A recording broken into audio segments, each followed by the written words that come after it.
Mi gafodd yr ardal yma I dynodi'n warchodfa natur genedlaethol nôl yn 1954. Ac mae yna sawl sefydliad wedi bod yn gyfrifol am ei chynnal a'i chadw ers hynny. Ac gyda'r ganfod y diweddara, wel dwi wedi dod I gyfarfod ar swyddog newydd.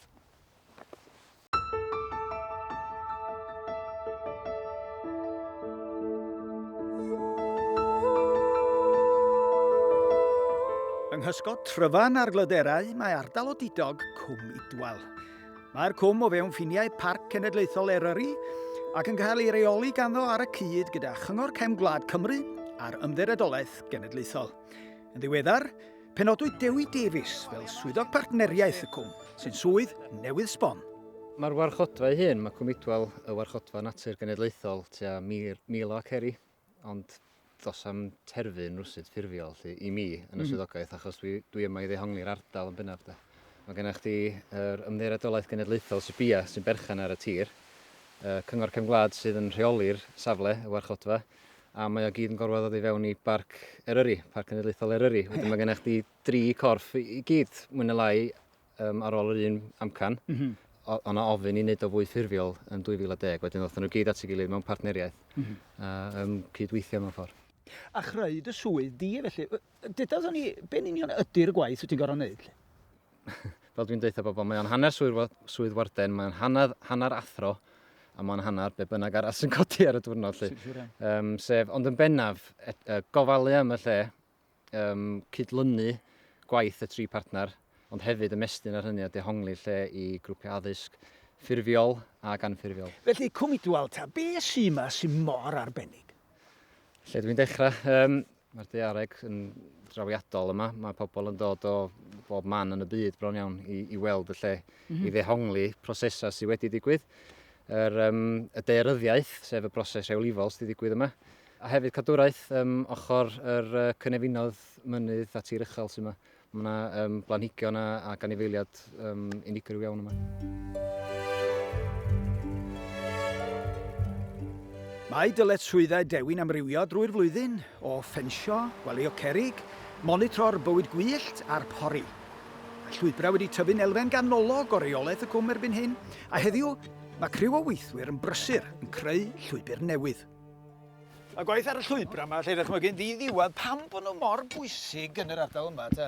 Wel, ti'n ystyried effaith 250,000 o bobl yn y cwm yma bob blwyddyn, a yr gwisgo yma ôl traed hynna gyd yn wneud. Mae rhaid chdi jyst aros ar ei ben o'n gyson. A'r unig ddull o wneud hynny dyddi yma ydi trwy wynebu llwybra efo creigiau efo mae'r hogiau'n wneud yma. O lle mae'r cerig yma'n dod? A lle ddechmygu, fedrwch chi ddim ymyrryd gormod a beth sy'n barod? Na, da ni'n cael cyffwrdd ar y cerig yn yr ardal, achos bod o'n bwysig ar sawl daeareg y safle. Da ni'n gorfod mewnforio nhw efo hofrennydd, fel gweled i'r bagia a'r rhwydi yna, o tu allan i'r ardal mwyn lai. So, prynu nhw fewn a hedfan nhw fewn. Ie, wel, well ni fynd o ffordd dwi'n meddwl. Ie, gadael onydd i'r gweithwyr. Ynde? Da iawn chi, ogia? Diolch yn fawr. Ei, Mils, allai ofyn, ti oedd basio, ynde? Ie. Be ydych chi'n neud, be di'r gwaith ydych chi'n neud ar y llwybr fan hyn, lle? Wel, da ni'n diffinio llwybr yma yn Cwm Idwal I dilynu pobl ar un llinell, felly. Be di'r rheswm hyn ydy, mae pobl yn gallu cerdded yma iawn, am bod mae cerig yn bob man, lle. Ie. Ac hefyd, mewn arbad erdiad yma yn y cwm. Na fo. Felly, mae'n neud yn hawddach I pobl gerdded hefyd. Mae tua 250,000 o bobl yn ymweld â Cwm Idwal bob blwyddyn. Un o'r rhai mwyaf adnabyddus mae debyg oedd y naturiaethwr Charles Darwin, nôl yn y 4edd ganrif ar 15.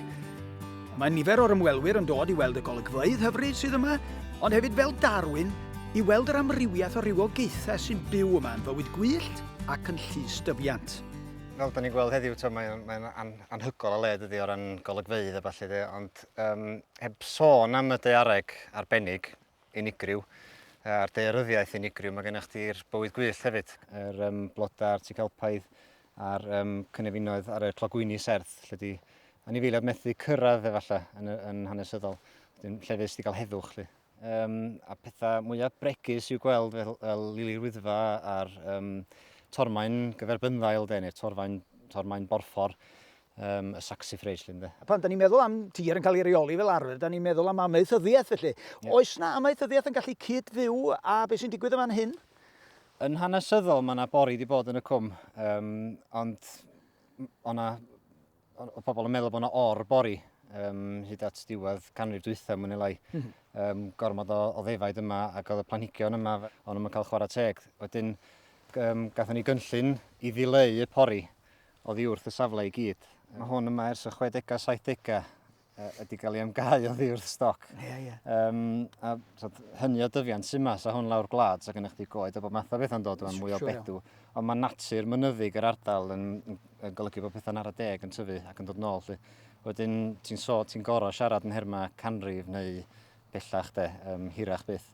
A pan ti'n sôn yn sgil neu yn hyd-estyn Cwm Idwal, ti wedi graddfa amser ddim yn fawr o beth achos ti wedi cael oes yr ia 10,000 o flynyddoedd yn ôl. Y creigiau'n ffurfio 400,000,000 o flynyddoedd yn ôl. Wedyn dydy canrif ddim yn llawer na ddim. Mae'n mynd a dŵad fel yna.